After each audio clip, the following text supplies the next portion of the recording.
Okay, quick intro for you today, as there is no history on this thing. I just came up with this pattern this afternoon. Now I have tied one kind of similar to this. It was about 7 or 8 years ago. I was just tying some crazy patterns to fill up an experimental fly box.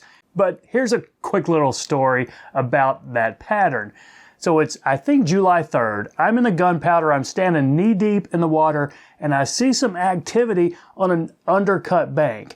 Now, it wasn't a fish feeding on the surface. It was when you see the silver flashes of maybe a fish darting out, eating something. So I knew there was something going on, and I'm getting ready to fish this undercut bank, and here come the kayakers.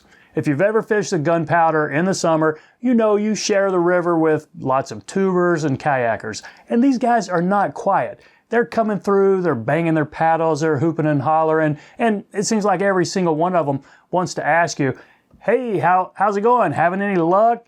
Are they biting? You just kind of smile and say, well, not anymore.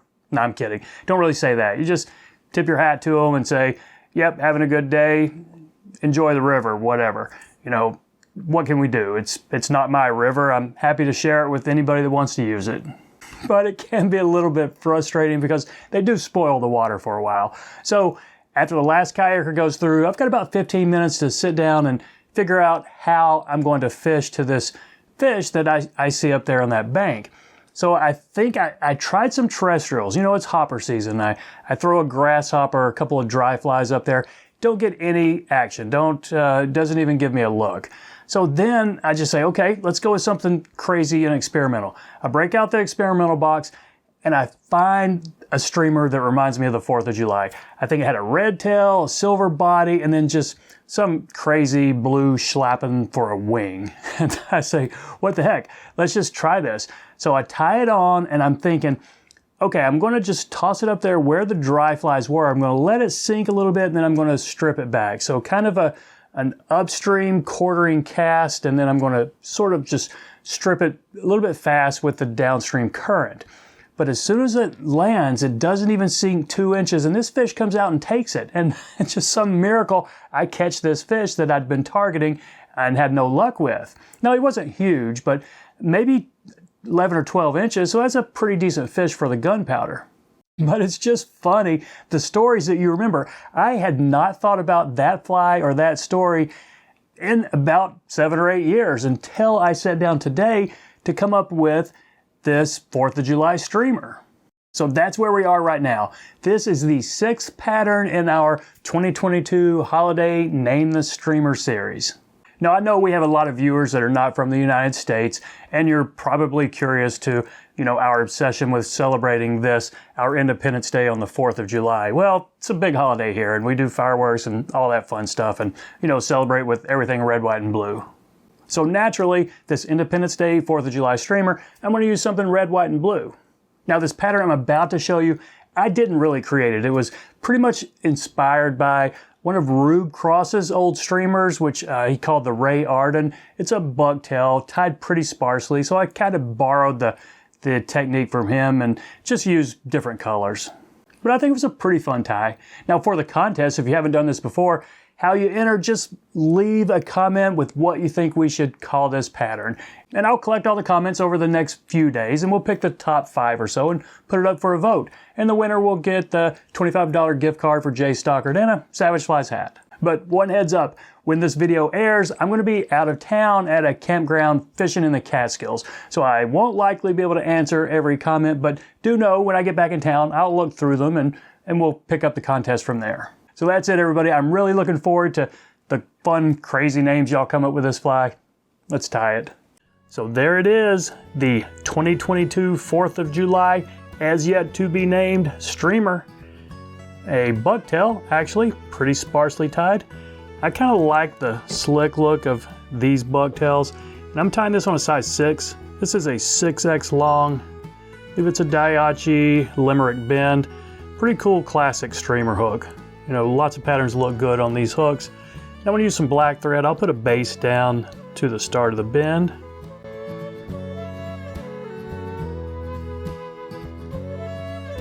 Now you don't have to go all the way back, but it does give you a little base of for the floss that we're going to be catching in. But before we do that, I'm going to use, this is a size 12 mylar tinsel, gold and silver. I want the silver showing, so I'm going to catch it in with the silver side toward the hook, just somewhere up front here. Then loose open wraps all the way back. Okay, take the thread back up front. I don't want that to be flopping up on there, so let's grab our magnet. Now let's catch in some red floss. Just whatever you use for your red floss. I'm going to use this Danville. It's a 4-strand, so it's basically like 4 strands of really thick thread. But whatever you typically use for your floss bodies, use that. I like this bright red, and certainly for this holiday themed streamer, I think it works. Let's go ahead and catch this in loose open wraps to the back where we're going to start wrapping it. Now the good thing about this 4-strand is you can let it lay pretty flat and then overlap it just a little bit. So maybe the 1 strand on the back will overlap the 1 strand on the front, and it helps you keep a pretty smooth body. So go ahead and lay as smooth a body as you can all the way up front.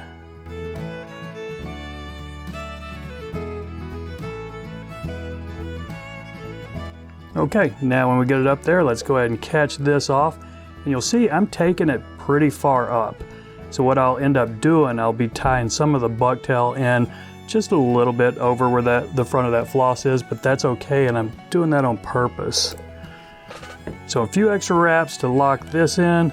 Now we're going to just wrap this mylar tinsel up, and up to you how close you want these to be. Do you want it to be more red or more flash?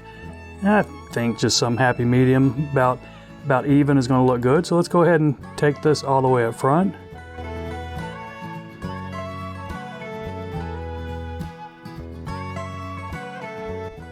Okay, several wraps to lock that.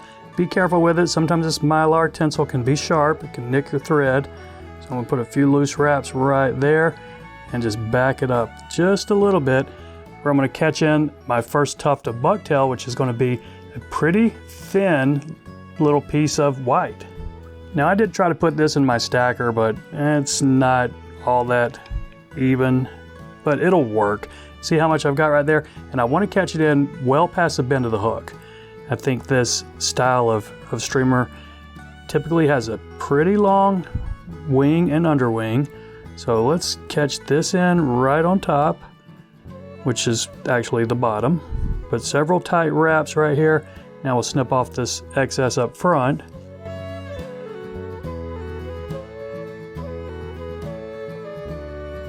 Okay, I want these coming off the bottom. I really don't want them going around. So if they are going around, what you could do is pull it down and put a wrap up under it. But I'm fine with how it looks right there. So just a couple extra wraps right here to lock this in. Then leave the thread at the back of that head for the next piece. And we're going to use some black bucktail for this one. Now this black piece is probably a little sparser than the white, but I want to catch it in about the same length right there. And for the 2 tufts I'm going to do on top, I'm going to do this little trick where I put a wrap just around the bucktail and then do a little pinch wrap right there on top. So with any luck, I will keep them from spinning around the hook on me. So I kind of want them right on top, and yeah, it's not perfect, but I think it will do. So a couple tight wraps going forward. Now let's snip off this excess.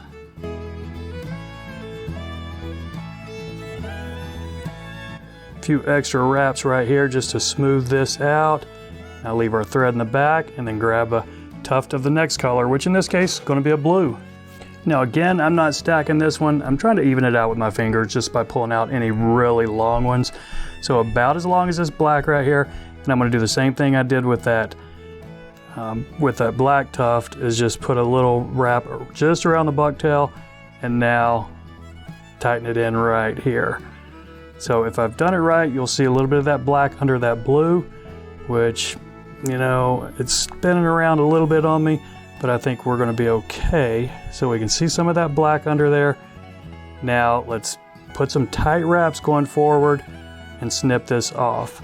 Now there is a trick here to these sleek style bucktails, which I will show you in just a second.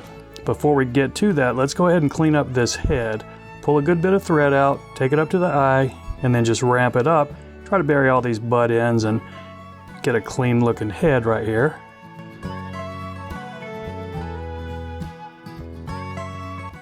So you see that right there? That's not a real sleek looking fly. That bucktail is kind of flaring out a lot on the top. Not so much on the bottom, but definitely on the top.